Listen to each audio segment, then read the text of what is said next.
ఎన్ని కేసులున్నా పర్లా,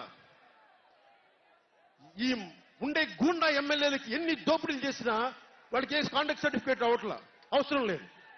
పోలీసు ఉద్యోగానికి వెళ్ళాలంటే కాండక్ట్ సర్టిఫికేట్లు, చిన్నపాటి ఉద్యోగం కావాలంటే కాండక్ట్ సర్టిఫికేట్లు.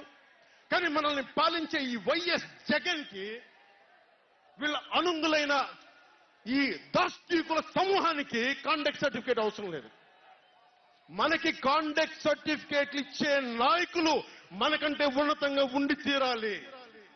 మీరు అలా కాకుండా దోపిడీగాళ్ళని, దొంగల్ని ఎన్నుకుంటే మనమే బాధపడాల్సి వస్తుంది. ఈ రోజున పొద్దున్నే పథకం కింద డబ్బులు ఇస్తాడు, సాయంత్రం సారా కింద పట్టుకోపోతాడు. జగన్ ఇచ్చేది చేయూత కాదు, చేతి వాటం.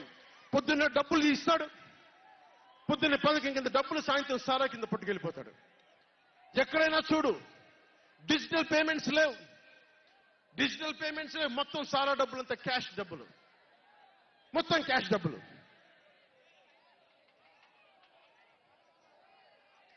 ఇలాంటిది నేను ఇన్ని రోజుల నుంచి, ఇన్ని సంవత్సరాల నుంచి నిలబడే ఉన్నాం. బాధగా ఉంది. అరే మా నేల ఏమైపోతుందని బాధ ఉంది. కింద మీద పడుతున్నాం. ఏ రోజు కూడా ఎవరిని చేయి సాచి డబ్బులు అడగలా. నిలబడి ఉన్నాం. కష్టపడి సంపాదించిన డబ్బులు తీసి పార్టీని నడిపాం. ఎవరున్నారు నా వెనక? మహామహులు ఉన్నారా?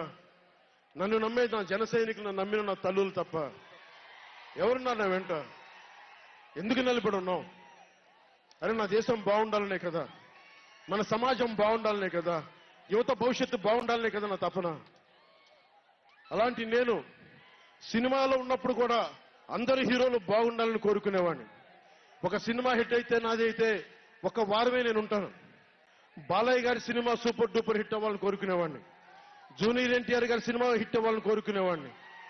బాహుబలి ప్రభాస్ గారి సినిమా హిట్ అవ్వాలని కోరుకునేవాడిని. మహేష్ గారి సినిమాలు హిట్ అవ్వాలని కోరుకునేవాడిని. మెగాస్టార్ చిరంజీవి గారు అద్భుతంగా విజయాలు సాధించాలని కోరుకునేవాడిని. రామ్ చరణ్ విజయాలు సాధించాలని కోరుకునేవాడిని. ఇలాంటి అల్లు అర్జున్ లాంటి పుష్ప హీరో అద్భుతంగా ఉండాలని, మేము గొప్ప అవార్డు సాధించాలని కోరుకునేవాడిని. ఇలా ఎందరో, ఒక్కళ్ళు కాదు, ఎందరో ఎందరో, వారందరికీ పేరు పేరున చెప్పలేను, కానీ అందరూ బాగుండాలని కోరుకునేవాడిని. అలాంటి నేను కోరుకుంటుంది కూడా మీరందరూ బాగుండాలి.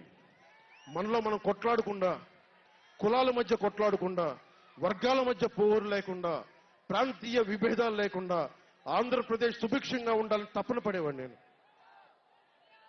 అలాంటి నేను కొన్ని నిర్ణయాలు తీసుకుంటాం. ఆ నిర్ణయాలు ఎలాంటివి? నాకు సంబంధించినవి కాదు, ప్రజలకు సంబంధించినవి.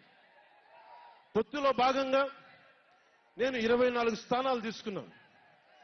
24 అసెంబ్లీ స్థానాలు తీసుకుంటే ఇంతేనా అంటున్నారు. 24ఏనా? ఇంతేనా? మనోళ్ళు కాదు, అవతలి వాళ్ళు.